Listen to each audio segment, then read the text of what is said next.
படம் ரொம்ப சூப்பராக இருந்துச்சு. ரொம்ப ஃபன்னியாகவும் போச்சு. ஃபர்ஸ்ட் ஹாஃப் ஃபுல்லாகவே செம்ம காமெடியாக போச்சு. செகண்ட் ஹாஃப் வந்து கொஞ்சம் லேகிங்காக இருந்தாலும் நல்லா ரொம்ப சூப்பராக இருந்துச்சு. கவின் சார் வந்துட்டு நல்லா ஆக்ட் பண்ணியிருக்காங்க. யூசுவலாகவே நல்லா ஆக்ட் பண்ணுவாங்க. அதே மாதிரி இதுலையுமே நல்ல ஒரு ஸ்டோரி செலெக்ஷன் எல்லாமே சூப்பராக இருந்துச்சு. ஆண்ட்ரியா மேம், கவின் அண்ணா இவங்கெல்லாம் வந்து ரொம்ப சூப்பராக பண்ணியிருந்தாங்க. ஆண்ட்ரியா மேம் வந்து ஃபர்ஸ்ட் டைம் ஒரு வில்லியாக பார்த்ததுனால அது இன்னும் சூப்பராக இருந்துச்சு. நல்லா நடிச்சிருந்தாங்க எல்லாருமே. நல்லா ஆண்ட்ரியாவோட நடிப்பு நல்லா இருந்துச்சு, சார்லியோடதும் நல்லா இருந்துச்சு. ஸ்க்ரீன் பிளே நல்லா இருந்துச்சு. பெரிய ப்ளஸ்னா ப்ரீ கிளைமேக்ஸ்ன்னு தான் சொல்லுவேன். ஒருத்தர் வருவார், அது நீங்கள் தேட்டரில் பார்க்கலாம், மூவியில் பார்க்குறப்போ தெரியும், ஏன்னா ஸ்பாய்லர் ஆகிடும்.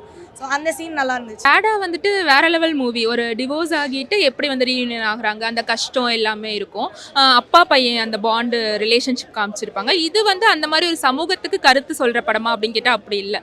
ஸோ இது வந்து மணி ஹீஸ்ட், அதுக்கப்புறம் என்ன ஒரு மிடில் கிளாஸ் ஃபேமிலி எவ்வளோ கஷ்டப்படுறாங்க, அவங்கள அடிச்சு பழப்பாங்க இல்லையா, அவங்களோட அந்த வில்லனிக் தீம் அது காமிச்சிருக்காங்க. அதுலேருந்து இவங்க கான்சிக்வன்ஸ் என்ன ஃபேஸ் பண்ணுறாங்க அந்த மாதிரி.